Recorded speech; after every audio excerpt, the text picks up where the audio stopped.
हे कृष्ण करुणा सिंधु दीनबंधु जगतपते गोपेश गोपिका कांत राधा कांत नमस्तुते। श्री कृष्ण गोविंद हरे मुरारे हे नाथ नारायण वासुदेवाय। माँ का लीला, जगन्नाथ जी का लीला में आज हम अभ्यास युग का एक कहानी बोल रहा है जो भगवान श्री कृष्ण और अर्जुन, सखा अर्जुन जो का से जो बात विचार हुआ था वही का बारे में एक वीडियो कर रहा है। भगवान श्री कृष्ण और अर्जुन एक दिन सुबह में निकला है। उन लोग ब्राह्मण का वेश में निकलाया था। दोनों निकालते निकालते उन लोग शहर छोड़ के गांव में पहुंच गया। तो गांव में पहुंच गया तो गांव से वो दोनों जा रहा था। तो गांव में एक बड़ा पुष्करणी था, विशाल एक पुष्करणी था। वो पुष्करणी में बहुत मछली था। एक धीवर उधर में मछली पकड़ने के लिए आया। तो भगवान श्री कृष्ण अर्जुन ब्राह्मण का वेश में उधर में कोई पेड़ था, पेड़ का नीचे में बैठा है। लीलामयी है, लीलामय है ना, और यहाँ लीला करना है, बैठा है। तो वो धीवर क्या किया, वो जो ये है पकड़ में जाल मार रहा है मछली पकड़ने के लिए। बहुत दफे जाल मारा है, बाकी एक भी मछली जाल में नहीं आया।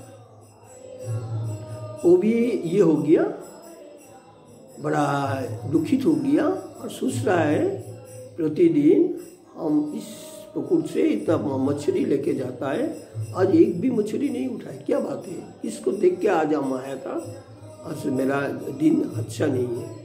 तो भगवान ब्राह्मण वेश में भगवान तो देख लिया। तो भगवान बोलता है क्या हुआ, एक भी मछली नहीं है, नहीं उठाए, देखो तो कितना मछली है। बोलता है प्रतिदिन तो हम मछली लेता है, आज तो नहीं मिला। बोले जाल तो मेरा पास में दो, हम दे देता है। तो भगवान तो जानता ही नहीं भगवान है, तो जाल तो भगवान का ये का ब्राह्मण वेश में और कृष्ण का पास में दिया।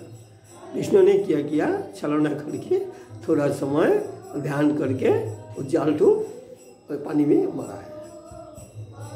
थोड़ा बाद में देखा गया जो जाल उठाने नहीं सकता है, इतना मछली भर गया। तो ये ब्राह्मण वेश में अर्जुन और ये धीवर और कृष्ण तीनों पकड़ के उठाए। बहुत बड़ा बड़ा मछली, छोटा मछली सब उठाए। धीवर भी अचेत हो गया, हम इतना कोशिश किया एक भी मछली नहीं उठाए, अब इतना मछली उठ गया। तो भगवान से बोला है, वो तो ये का ब्राह्मण रूप में था, उनको बोला क्या बात है, आप क्या जादू मंत्र जानता है, जो जादू मंत्र से आप इतना मछली उठा दिया। तो ऐसे जादू मंत्र मुझको सिखाइए ना, तो हम बड़ा ये बन जाएगा, पैसा वाला का आदमी बन जाएगा। तो भगवान ने बताया तुम लोग हम बता नहीं सकता है, बाकी 6 महीना करीब ये मंत्र तुम लोग को जप करनी पड़ेगा। 6 महीना हो जाएगा तो मंत्र में सिद्धि होता है। मंत्र सिद्ध हो जाने का बाद में तब तुम लोग को देखना, जितना बार जाल मारोगी इतना बार इतना इतना मछली आएगा। बाकी 6 महीना इसके लिए तुम लोग को इंतजार करना पड़ेगा। तुम अपना घर में जाओ, जाके अपना पत्नी से और परिवार से इजाज़त लो जो 6 महीना हम अपना मंत्र जप करेगा और तुम लोग जैसे तैसे संसार चलाओ, हमारा ऊपर में कुछ भार मत देना। वो लोग दे दे तो तुम हम आपस में है ना, ठीक है। तो उन्हें अपना घर में गया, जाके अपना ये विषय का बारे में खुद बताया, सब बताया। हम तो 6 महीने का बाद में राजा का माफिक हाल हो जाएगा, इतना मछली आएगा। बाकी 6 महीना तुम लोग को कष्ट करके चलने पड़ेगा। 6 महीना में हम कोई मंत्र जप करेगा। तो परिवार पत्नी उन लोग सोचा है 6 महीना की किसी तरफ से भी करके कैसे जैसे वैसे होके हम लोग चल लेगा। 6 महीने के बाद में तो हम लोग का कोई ये दुखित नहीं होगा। तब ठीक है, तो उनको इजाज़त दिया, ठीक है आप जाइए, 6 महीना जैसे तैसे हम लोग देख लेगा। तो वहाँ ये डिवोर किया तो उन लोग से इजाज़त लेके अब आया उपकूल का से देखला भगवान उन लोग बैठा है। तो बोला हाँ हमरा को इजाज़त दे दिया, तो 6 महीना हमरा लिए ये हमरा को ये जॉब करने के लिए बोला है। 6 महीने के बाद में और चिंता नहीं है, कष्ट करके वो लोग लाएगा, इसमें कुछ नहीं है। तो भगवान ने उनको दीक्षा मंत्र बताया। दीक्षा मंत्र बताया इस मंत्र तुम इस पेड़ का नीचे में बैठ के जप करना और 6 महीना करीब में हम लोग दोनों फिर आएगा। तो भगवान से उन्हें दीक्षा मंत्र ले लिया, लेके जप करने शुरू कर दिया।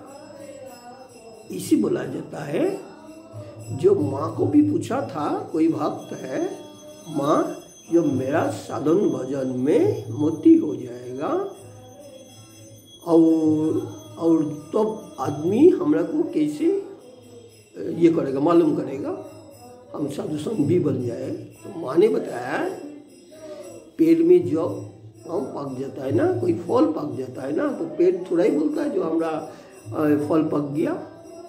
तो दूसरा आदमी वो देख के वो लेके आता, तुर के लेके आता है। तुम जो अपने साधन भजन में तुम्हारा मोती हो जाएगा, तुम साधु संत बन जाएगा, तुम्हारा को बोलना नहीं है, वो तो खुद तुम्हारा हाव भाव कथा वार्ता तुम्हारा चाल चलन में आदमी सोच लेगा वो अच्छा साधु संत उनका भजन में रहती है। इसीलिए यही बात है, उन्हें ये कर रहा है। इधर में किया हुआ 1-2 महीने का बाद में सब देख रहा है जी, उनका पास में एक एक करके आदमी आके बैठता है और आनंद होता है। इसीलिए जो चंदन का वृक्ष जो होता है ना, उनका पास में आगाछा वृक्ष रहने से भी चंदन का जो ये में गंध में उनका हवा, चंदन का हवा से वो लोग भी चंदन का स्वरूप प्राप्त होता है। चंदन नहीं है बल्कि चंदन का। इसीलिए साधु सज्जन का संग करने से असाधु भी साधु बन जाता है। इसलिए बोला है साधु संग सर्वशास्त्रे में बोला जाता है, और साधु संग करने से सर्व सिद्धि प्राप्त होता है। साधु किसको बोला जाता है? जिसको मन में सदाए भगवत नाम गुण उनका, उनके भजन कीर्तन का ये चलता है, वही साधु है। चाहे वो संसारी हो, चाहे वो संसार त्यागी हो। ऐसे करते करते उनका बस में भीड़ जमा हुआ है। सराय आदमी आता है, उधर में भजन कीर्तन चल रहा है।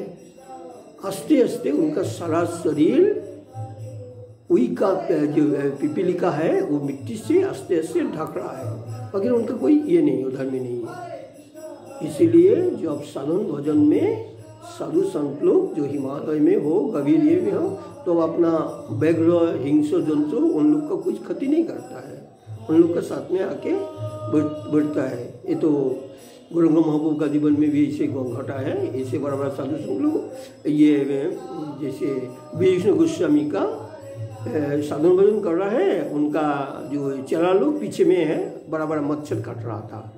तो उनका जो ये हुआ, ध्यान भंग हुआ, तो आके बोल रहा है पिताजी हम लोग बैठने नहीं सीखते, बाकी आपको इधर में तो एक मच्छर नहीं है, मतलब तुम लोग का अंतर में हिंसा है इसलिए मच्छर काटता है, हमारा भीतर में हिंसा नहीं है इसलिए मच्छर नहीं काटता है। इसलिए हिंसा त्याग करने से वो जो बाघ हिंसा यानी वो लोग भी शांत होकर उनको सानिध्य में प्राप्त हो जाता है।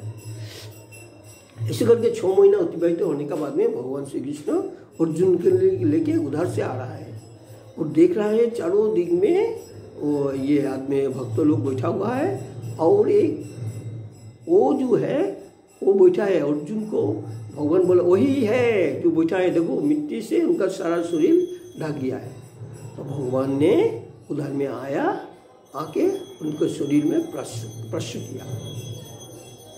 इसीलिए भगवान का स्पर्श में उनका शरीर का जो ये से वही माटी से सारा शरीर आवृत हो गया रहा, वो सब गिर गया। भगवान का कृपा में उनका ये होगा दिव्य जो ये रूप था, पहले का रूप था, वो ये हो गया। अब वो दिव्य नहीं है, अब तो एक उनका उज्जवल रूप उनका ये में खिल रहा है। इसलिए बोला है साधन भजन करते करते एक दिन ऐसे आ जाता है सारा शरीर में ज्योति खिलता है। वो आप रुपया पैसा कोई ये देके स्नो पाउडर क्या कोई तेल देके वो दे, वो तो अपने से आ जाता है। इसलिए साधन भजन करने से वो अपने से आता है और एक स्मेल होता है शरीर में। भगवान श्री कृष्ण का राधा रानी का स्मेल है, उस स्मेल वो शरीर में ये होता है, ठीक है। तो क्या हुआ, तो भगवान श्री कृष्ण का कृपा में उनका ये हुआ, चैतन्य हुआ। तो देख रहा है उन्हें ये कहाँ है। अब तो साक्षात भगवान श्री कृष्ण और अर्जुन सामने में खड़ा है। भगवान का कृपा में उनका ये हो गया, ज्ञान प्राप्त हुआ। ज्ञानी उनको कहता है जो भगवान सानिध्य में प्राप्त हुआ। विद्वान उनको कहता है जो वही पुस्तक पढ़ के विद्या ये हुआ, अर्जन किया, ये तो उनका ज्ञान प्राप्त हुआ भगवान का सानिध्य में। अब देख रहा है साक्षात भगवान श्री कृष्ण, तो उन्हें भगवान का चरण में गिर पड़ा है और भगवान जी को बोल रहा है, प्रभु हमरा को जो आपसे दीक्षा लेके जो मेरा को जो प्राप्त हुआ वो मेरा को और मछली पकड़ने वाले लिए आदेश मत करिए। हम आपको गुणगान करते करते आपको चरण में मेरा को स्थान दीजिए। भगवान बोला तथास्तु। तो वो भक्त लोग जो रहा ना, उन लोग उनका बड़ा ये हो गया, भक्त बन गया। और वो भी उन लोग का भगवान का कृपा में उन लोग को ये जो भगवान का लीला गुणगान ये करता रहा, कीर्तन करता है और उधर में बड़ा एक मठ बन गया।